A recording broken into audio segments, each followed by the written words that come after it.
Mi mamá estaba luchando por su vida en terapia intensiva, con tubos por todos lados y el monitor cardíaco marcando cada latido como si fuera el último.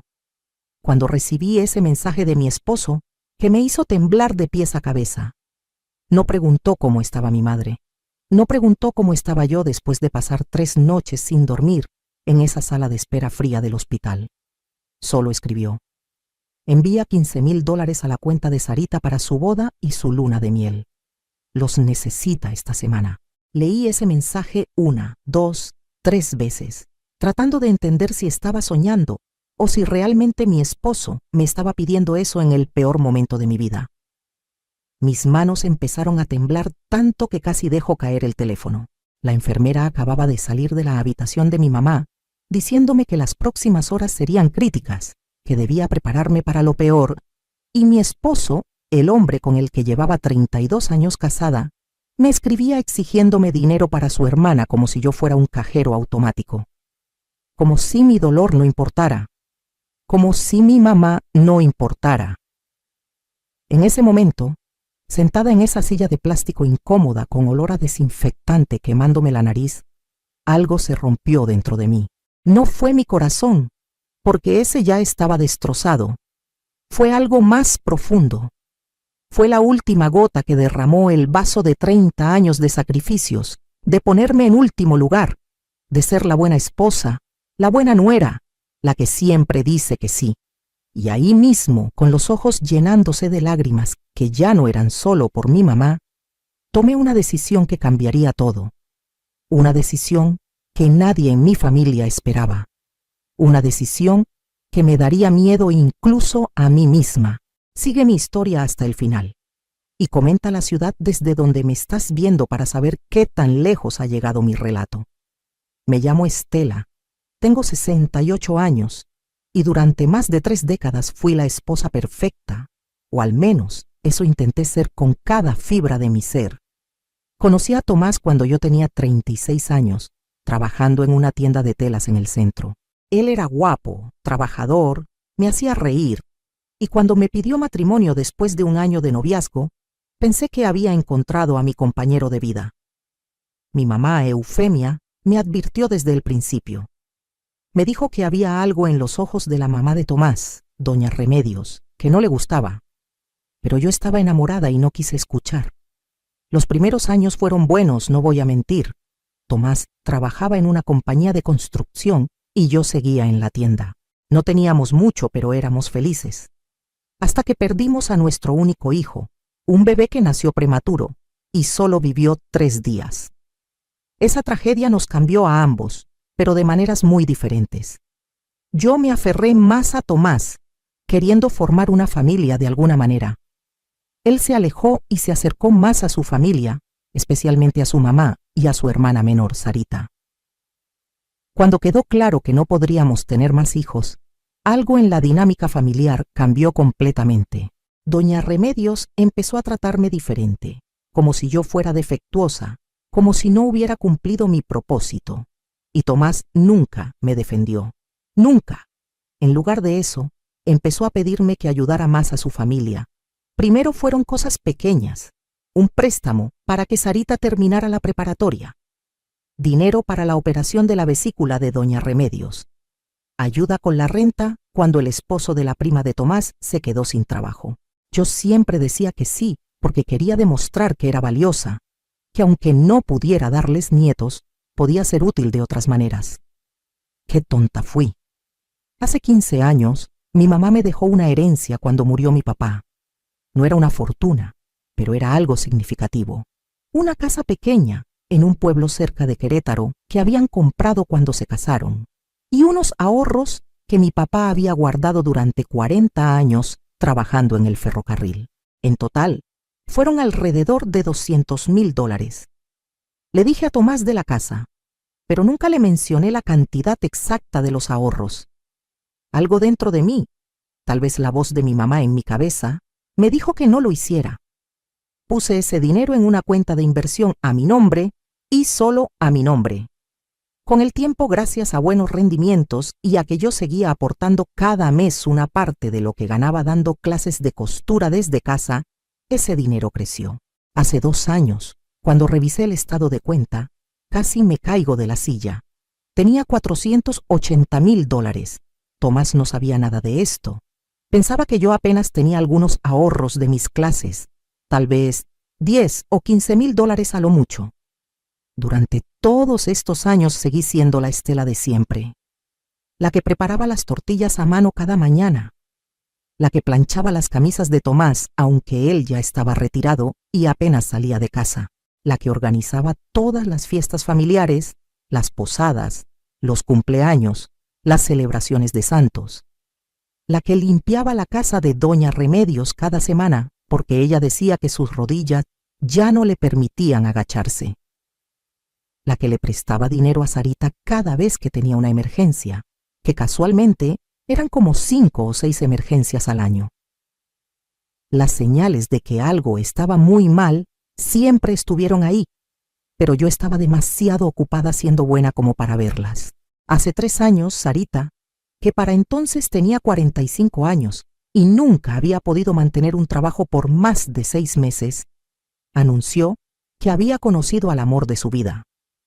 Se llamaba Ricardo, tenía 38 años, trabajaba vendiendo seguros y según Sarita era perfecto.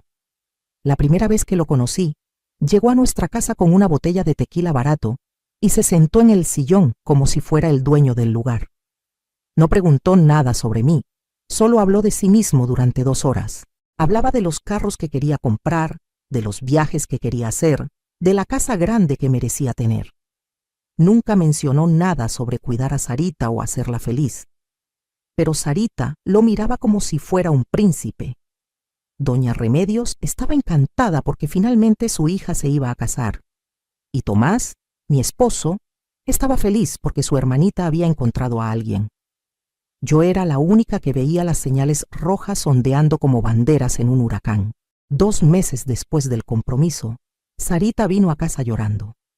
Necesitaba $5,000 para el depósito del salón de fiestas, porque habían encontrado el lugar perfecto y si no lo apartaban esa semana, lo perderían. Le pregunté si Ricardo no podía poner ese dinero y me miró como si le hubiera sugerido que vendiera un riñón. Me dijo que Ricardo estaba ahorrando para la luna de miel, que era responsabilidad de la familia de la novia pagar la boda. Miré a Tomás esperando que dijera algo, que pusiera un límite, pero él solo me miró con esos ojos que ya conocía muy bien, esos ojos que decían dale el dinero, no seas mala, es mi hermana. Así que saqué $5,000 de mi cuenta de ahorros visible, la que Tomás conocía. Un mes después, necesitaban otros $3,000 para el vestido y los trajes. Luego, $2,000 para las invitaciones y la decoración. Luego $4,000 para el banquete, porque habían invitado a más gente de la que pensaban. Cada vez que daba dinero, esperaba un gracias sincero, una muestra de apreciación. Lo que recibía eran abrazos rápidos y nuevas peticiones. Doña Remedios empezó a hacer comentarios en las reuniones familiares. Decía cosas como, qué bueno que Estela puede ayudar ya que nunca tuvo que gastar en hijos. O como Dios le dio dinero en lugar de familia. Cada comentario era una puñalada, pero Tomás se reía como si fueran bromas inofensivas. La boda se programó para dentro de 6 meses, y yo ya había gastado $14,000 en ella. Pensé que ya había terminado mi parte. ¡Qué ingenua! Las cosas empeoraron cuando mi mamá empezó a sentirse mal. Tiene 79 años, vive sola en su casa porque es muy independiente y siempre ha sido muy terca. Hace 2 meses me llamó una noche diciendo que sentía presión en el pecho y que le costaba respirar. Llamé a la ambulancia inmediatamente y llegué al hospital 15 minutos después que ella. Los doctores dijeron que había tenido un ataque cardíaco moderado, que necesitaba quedarse en observación, que era grave pero estable. Le envié un mensaje a Tomás diciéndole que estaba en el hospital con mi mamá. Su respuesta fue, avísame si necesitas que vaya. Eso fue todo. No vino esa noche, ni al día siguiente. Cuando finalmente apareció al tercer día, se quedó 10 minutos. Le dio un beso en la frente a mi mamá y me dijo que tenía que irse porque Doña Remedios Necesitaba que la llevara al mercado. Mi mamá estuvo una semana en el hospital. Mejoró. La mandaron a casa con medicamentos y instrucciones estrictas de reposo. Yo me quedaba con ella todas las noches. Dormía en su sala, le preparaba sus comidas, le daba sus pastillas. Tomás se quejaba de que la casa estaba descuidada, de que su ropa no estaba planchada, de que tenía que calentar su propia comida. Nunca preguntó cómo estaba mi mamá. Hace 3 semanas, en plena madrugada, mi mamá me llamó llorando de dolor. No podía respirar bien y el dolor en el pecho era insoportable. Llamé a la ambulancia otra vez y esta vez fue peor. Mucho peor. Otro ataque cardíaco, pero este era masivo. Los doctores tuvieron que intubarla, la llevaron a terapia intensiva y me dijeron que las próximas 48 horas determinarían si sobrevivía. Me quedé en el hospital. No comía. Apenas dormía. Lloraba en el baño para que las enfermeras no me vieran, y Tomás me mandaba mensajes preguntando cuándo iba a volver a casa. El 4.º día de mi mamá en terapia intensiva, Sarita decidió que ya no podía esperar más para su boda. Ella y Ricardo querían casarse en 2 meses, no en 6. Habían encontrado una oferta especial en un resort en Cancún para la luna de miel, y tenían que reservar ya. Doña Remedios me llamó directamente. Me dijo que Sarita necesitaba el dinero pronto, que esta era su única oportunidad de ser feliz, que yo como familiar tenía que apoyar. Le dije que mi mamá estaba grave, que no podía pensar en eso ahora.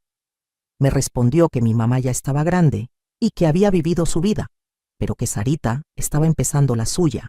Esas palabras exactas. Colgué el teléfono sintiendo que me ahogaba. Y entonces llegó el mensaje de Tomás.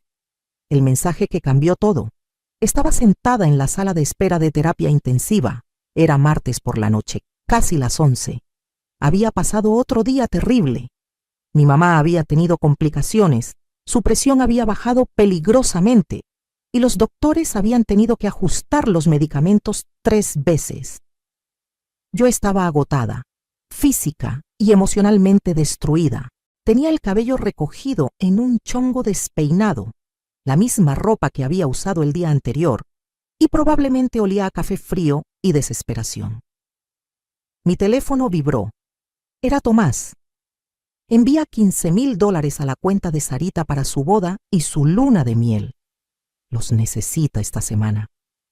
No hubo un ¿cómo estás? No hubo un ¿cómo está tu mamá?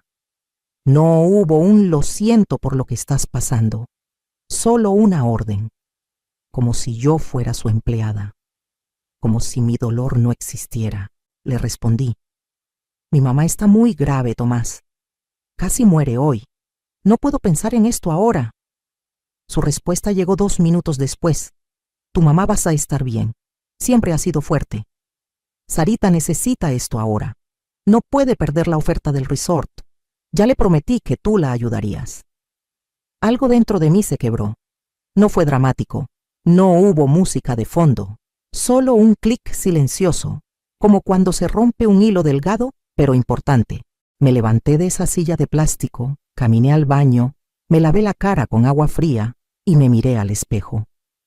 La mujer que me devolvió la mirada tenía 68 años, ojeras profundas y una tristeza en los ojos que daba miedo. Pero también vi algo más.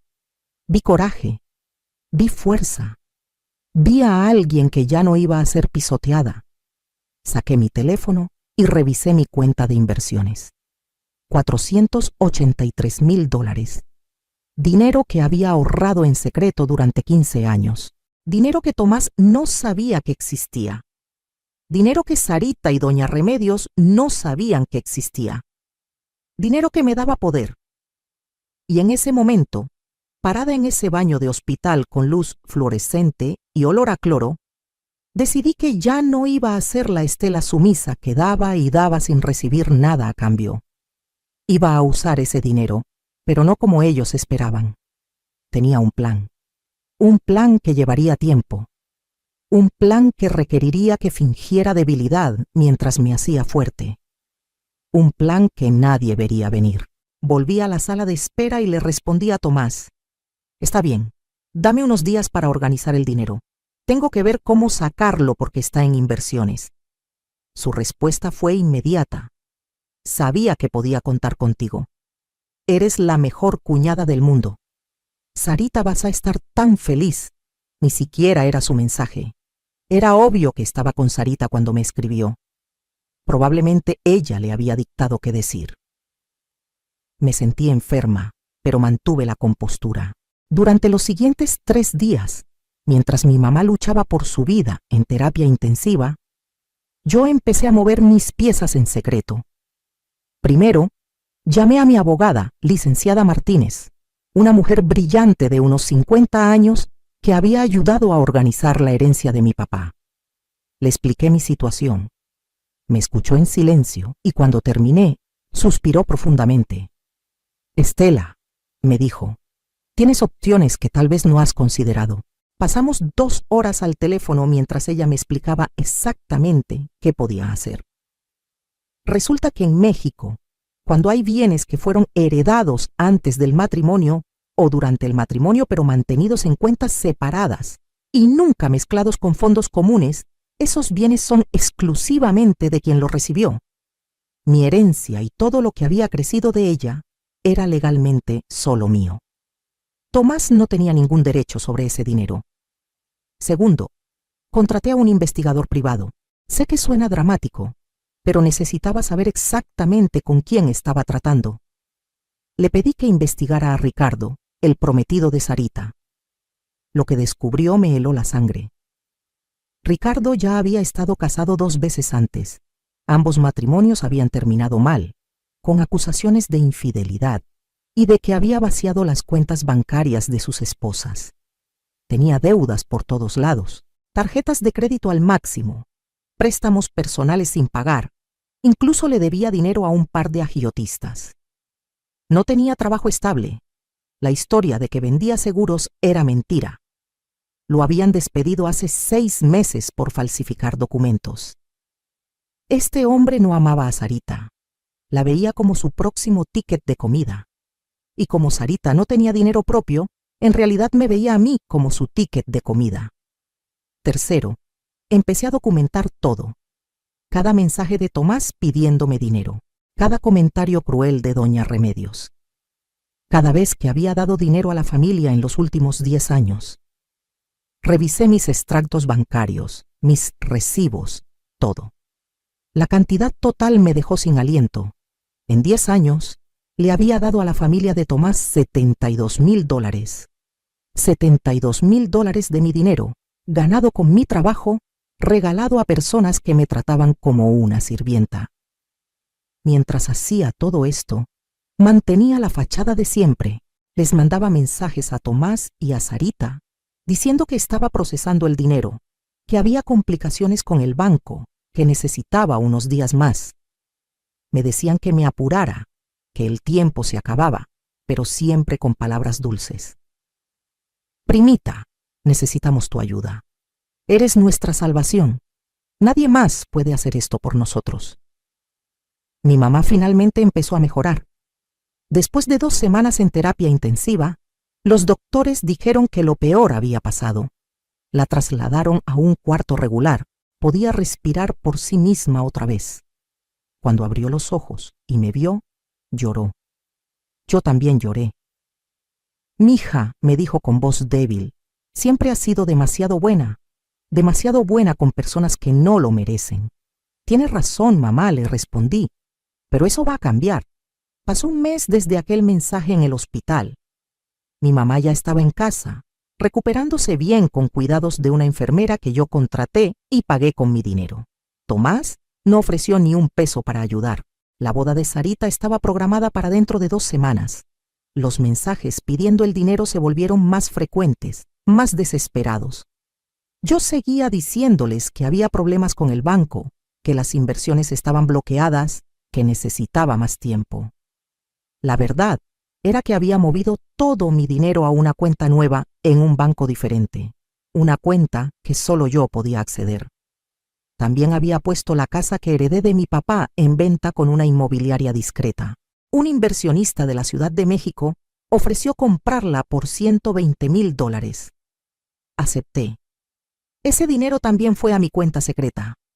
Ahora tenía más de $600,000 que nadie sabía que existían. Una noche, Tomás llegó a casa más temprano de lo usual. Había estado pasando mucho tiempo en casa de doña Remedios, supuestamente ayudando a planear la boda. Se sentó frente a mí en la cocina mientras yo preparaba la cena. «Estela, tenemos que hablar», dijo con tono serio. Mi corazón empezó a latir más rápido, pero mantuve la calma. «Dime», respondí sin voltear a verlo. «Mi mamá y Sarita están muy preocupadas. Dicen que sigues dando excusas sobre el dinero. La boda es en 2 semanas. El resort necesita el pago completo esta semana, o van a perder la reservación. Necesito que vayas mañana al banco y saques ese dinero». Me di la vuelta y lo miré directamente a los ojos. «Tomás», le dije muy despacio, «no voy a dar ese dinero para la boda».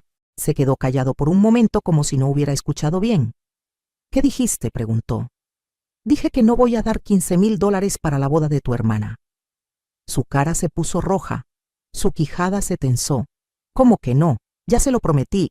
Ya hicieron planes con ese dinero. No puedes echarte para atrás ahora». «Yo nunca prometí nada», respondí con voz calmada. «Tú prometiste, sin preguntarme, sin considerar que mi mamá casi muere, sin considerar que he dado y dado a tu familia durante años, y nunca he recibido ni un gracias sincero». Se levantó de la silla tan rápido que ésta cayó al suelo. «Eres una egoísta», gritó. «Siempre pensé que eras generosa, pero ahora veo quién eres realmente. Mi hermana te necesita y le vas a dar la espalda». Dejé el cuchillo con el que estaba cortando verduras y lo enfrenté. ¿Dónde estabas tú cuando mi mamá estaba muriéndose? ¿Dónde estabas cuando pasé 3 semanas durmiendo en sillas de hospital? ¿Dónde estaba tu familia cuando necesité apoyo? Se quedó callado. No tenía respuesta. «Exactamente», continué. «No estaban. Nunca están cuando yo necesito algo. Solo aparecen cuando necesitan dinero». Su cara pasó de roja a casi púrpura. «Esto no se va a quedar así», dijo. «Mi mamá va a saber qué clase de persona eres realmente». «Dile lo que quieras», respondí. «Ya no me importa lo que piense de mí». Salió de la casa dando un portazo que hizo temblar las ventanas. Esa noche no dormí. Sabía que había cruzado el punto de no retorno. A la mañana siguiente, mi teléfono explotó con mensajes. Doña Remedios me escribió un mensaje larguísimo llamándome de todo.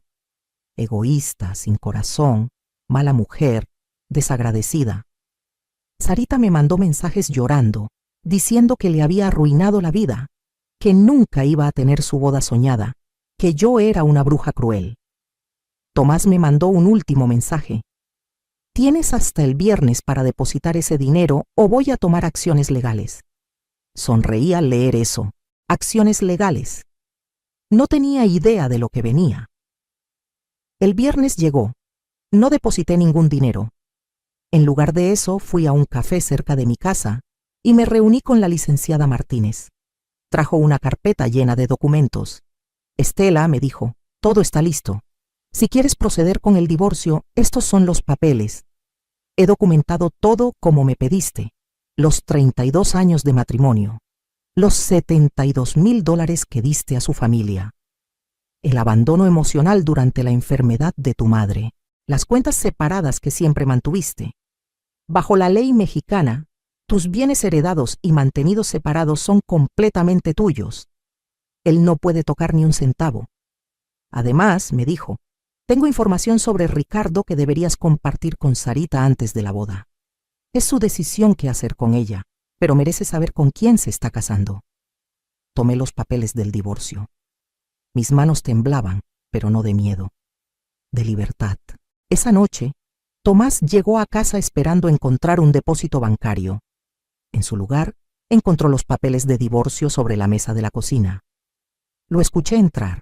Escuché sus pasos acercándose a la cocina. Escuché el silencio cuando vio los documentos. «¿Qué es esto?», gritó. «Es mi libertad», respondí desde la sala donde estaba sentada muy tranquila tomando un té. «Estás loca. No puedes divorciarte de mí». Caminó hacia mí con los papeles arrugados en su mano. Vamos a perder todo. Tú vas a perder todo. Me levanté y lo miré a los ojos. No, Tomás, yo no voy a perder nada. De hecho, voy a ganar mi vida de vuelta. Tú vas a perder a tu cajero automático. Su cara mostraba confusión total. ¿De qué estás hablando? Saqué mi teléfono y le mostré el estado de cuenta de mi inversión.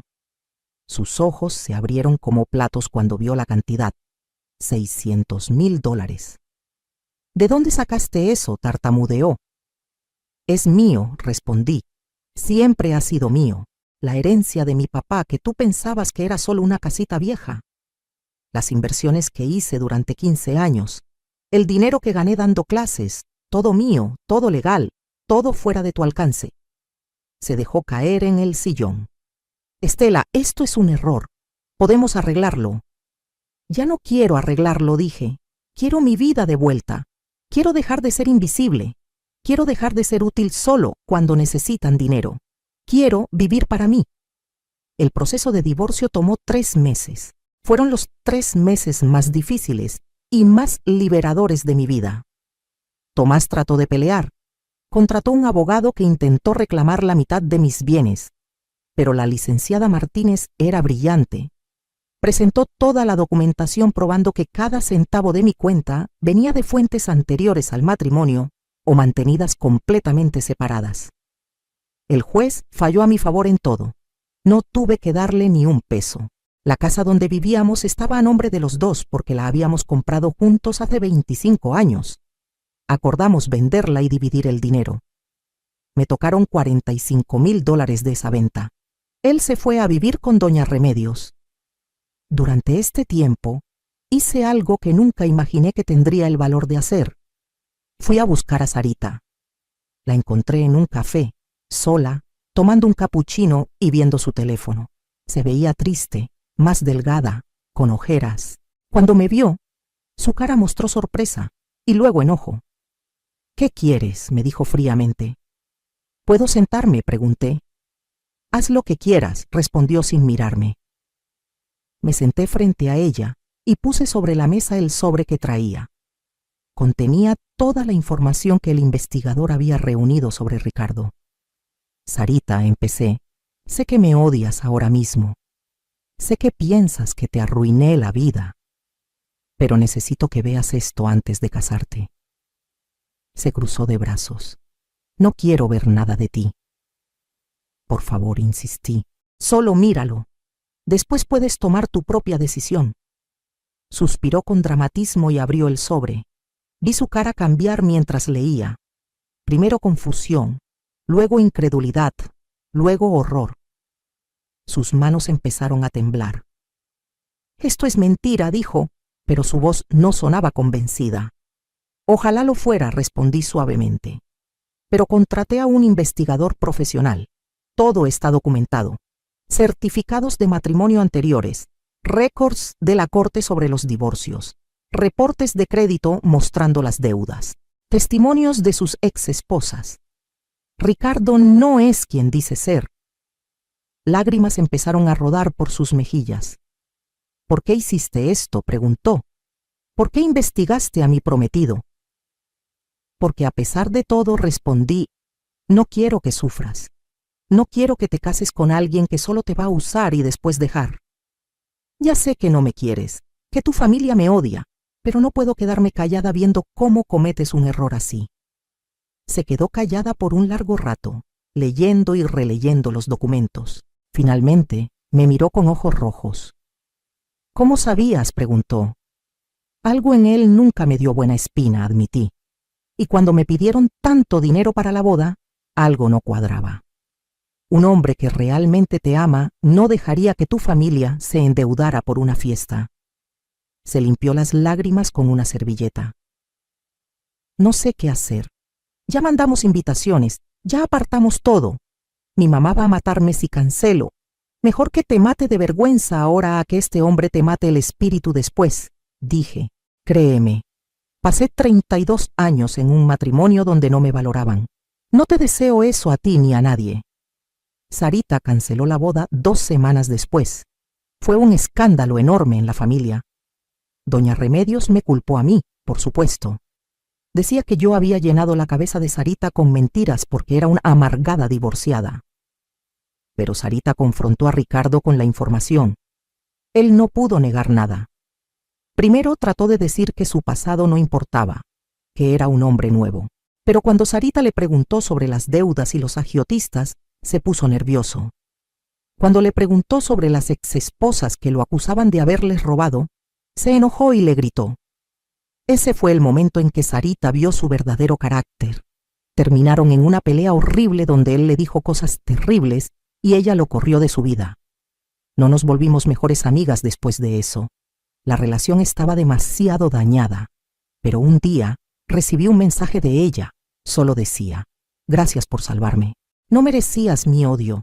Lo siento. No respondí con palabras. Solo le mandé un emoji de corazón. Era suficiente. Con mi divorcio finalizado y mi mamá ya recuperada, decidí hacer algo que siempre había soñado, pero nunca me había atrevido.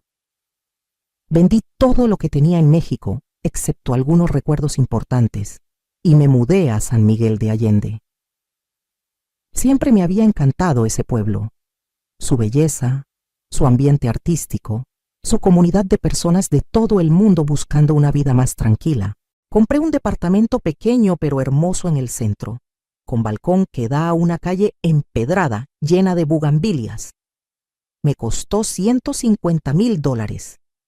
Lo amuebló con cosas que yo escogí, no lo que Tomás o su familia querían.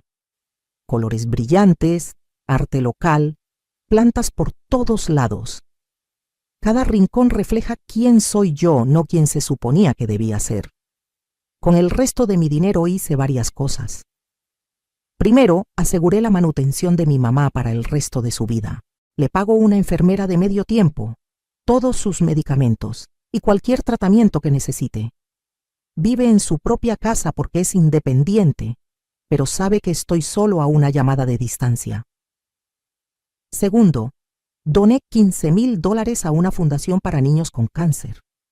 Lo hice en memoria de mi hijo que perdí hace tantos años. Ese dinero, el mismo monto que Sarita quería para su boda, ahora ayuda a familias que enfrentan lo peor que se puede enfrentar. Cada vez que veo el certificado de donación en mi pared, siento que mi bebé estaría orgulloso.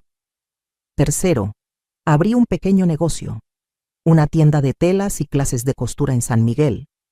No lo hice por dinero, sino por pasión. Enseño a mujeres de todas las edades a coser, a crear, a tener un oficio. Algunas son locales, otras son extranjeras viviendo aquí. Nos hemos vuelto una pequeña comunidad, una familia escogida, y con el resto de mi dinero, invertí sabiamente con ayuda de un asesor financiero. Genera suficientes rendimientos para vivir cómodamente sin trabajar si quisiera, pero yo trabajo porque me gusta, no porque tenga que hacerlo. Esa es la diferencia. Esa es la libertad. Han pasado 2 años desde aquella noche en el hospital cuando recibí ese mensaje que cambió mi vida. 2 años desde que decidí que ya no iba a ser el cajero automático de nadie. Mi vida ahora es irreconocible comparada con lo que era. Me despierto cada mañana en mi departamento lleno de luz. Tomo mi café en el balcón viendo a la gente pasar. Camino por las calles empedradas hasta mi tienda. Paso el día creando, enseñando, riendo con mis alumnas. Por las tardes, a veces voy a clases de pintura o de baile. He hecho amigas verdaderas, mujeres que me valoran por quien soy, no por lo que puedo darles. Ceno cuando quiero, como lo que quiero. Viajo cuando me da la gana. El mes pasado fui a Oaxaca. El próximo mes voy a ir a Chiapas. Estoy conociendo mi propio país como turista, maravillándome con su belleza. Mi mamá viene a visitarme cada 2 meses. Se queda una semana y la consiento como nunca pude consentirla cuando estaba atada a un matrimonio que me absorbía todo. Vamos a restaurantes bonitos, a galerías de arte, paseamos por el jardín principal. Ella dice que nunca me había visto tan feliz, tan viva. Tiene razón. Tomás intentó contactarme varias veces durante el primer año. mensajes diciendo que había cometido un error, que me extrañaba, que podíamos intentar de nuevo. Nunca respondí. Después me enteré por un primo lejano que se había juntado con otra mujer, una viuda con dinero. Aparentemente ya está viviendo de ella. Algunos hombres nunca cambian. Doña Remedios me mandó un mensaje el año pasado en Navidad. Era extraño. Decía que había reflexionado mucho, que tal vez había sido muy dura conmigo, que esperaba que pudiera perdonarla algún día. No sé si fue sincero o si solo quería abrir la puerta por si algún día volvía a necesitar algo. Tampoco respondí. Algunas puertas es mejor dejarlas cerradas. Sarita sí ha mantenido contacto ocasional. Mensajes cortos cada tanto. Me contó que conoció a alguien nuevo, un maestro de primaria que la trata bien. Me alegro por ella. También me dijo que finalmente consiguió un trabajo estable en una oficina y que por primera vez en su vida se siente independiente. Me gusta pensar que mi ejemplo, por doloroso que haya sido el proceso, le mostró que las mujeres podemos valernos por nosotras mismas. Reflexionando sobre todo lo que pasé, me doy cuenta de que pasé la mayor parte de mi vida tratando de ganarme el amor de personas que nunca iban a valorarme. Pensaba que si era lo suficientemente generosa, lo suficientemente útil, lo suficientemente callada y obediente, me querrían. Pero el amor real no funciona así. El amor real no exige que te hagas pequeña. El amor real no solo aparece cuando necesita algo. El amor real te sostiene cuando estás destrozada. No te manda mensajes exigiendo dinero mientras tu madre está muriendo. Ahora, a mis 70 años, finalmente entiendo que el amor más importante es el amor propio. Durante 68 años viví para otros. Ahora vivo para mí. Y es la cosa más liberadora que he experimentado. Mis días son míos. Mi dinero es mío. Mi paz es mía. Nadie me la puede quitar. A las mujeres que están leyendo esto, especialmente a las de mi generación que crecimos creyendo que nuestro valor estaba en servir a otros, quiero decirles algo importante. Nunca es tarde para reclamar tu vida. Nunca es tarde para decir no. Nunca es tarde para poner límites. Nunca es tarde para escoger tu propia felicidad. Sé que es aterrador. Créeme, lo sé. La noche que puse esos papeles de divorcio sobre la mesa, mis manos temblaban tanto que pensé que iba a desmayarme. Tenía miedo de quedarme sola. Tenía miedo de lo que la gente iba a decir. Tenía miedo de arrepentirme, pero ¿saben qué descubrí? Que estar sola es 1000 veces mejor que estar acompañada de personas que te hacen sentir sola. Que lo que la gente diga no paga tus cuentas ni llena tu corazón. Que el único arrepentimiento real es llegar al final de tu vida y darte cuenta de que nunca la viviste para ti. Si hay alguien viéndome ahora que está en una relación donde te sientes invisible, donde solo te buscan cuando necesitan algo, donde tus sentimientos no importan, quiero que sepas que mereces más. Mereces ser amada, no usada. Mereces ser valorada, no tolerada. Mereces una vida donde tu felicidad sea tan importante como la de los demás. Y si tienes dinero ahorrado que nadie sabe, si tienes recursos escondidos, si tienes una salida que has estado planeando en secreto, quiero que sepas que no estás siendo mala. Estás siendo inteligente. Estás protegiéndote, estás preparándote para el momento en que tengas suficiente valor para salvarte a ti misma. Ese momento llegará. Y cuando llegue, agárralo con las 2 manos y no mires atrás. Mi historia no es de venganza, es de liberación. No destruí a nadie, simplemente dejé de destruirme a mí misma. No les quité nada, simplemente dejé de darles todo. No fui cruel, simplemente dejé de ser infinitamente amable a costa de mi propia alma. Hoy vivo en un departamento hermoso, en un pueblo mágico. Tengo mi negocio, tengo mis amigas, tengo mi independencia, tengo mi paz. Y tengo algo que no había tenido en décadas. Tengo esperanza. Esperanza de que los próximos años de mi vida sean los mejores. Esperanza de que todavía hay aventuras por vivir, lugares por conocer, versiones de mí misma por descubrir. Ya no soy la Estela que limpiaba la casa de su suegra mientras aguantaba comentarios crueles. Ya no soy la Estela que planchaba camisas para un hombre que ni siquiera preguntaba cómo estaba. Ya no soy la Estela que daba dinero esperando recibir amor a cambio. Soy una nueva Estela, una que se pone primero, una que dice no sin culpa, una que sabe su valor, una que está viviendo finalmente su propia vida. Y se siente maravilloso. ¿Qué harías tú en mi lugar? ¿Has estado alguna vez en una situación donde tuviste que escoger entre hacer feliz a otros o ser feliz tú misma? ¿Qué decidiste? Cuéntame en los comentarios. Y si esta historia te tocó el corazón, compártela. Tal vez haya otra mujer por ahí que necesita escuchar que no está sola, que no está loca y que merece más. Muchas gracias por escuchar mi historia. Desde San Miguel de Allende, con el corazón lleno de paz y gratitud, les mando un abrazo enorme. Y recuerden, nunca es tarde para florecer.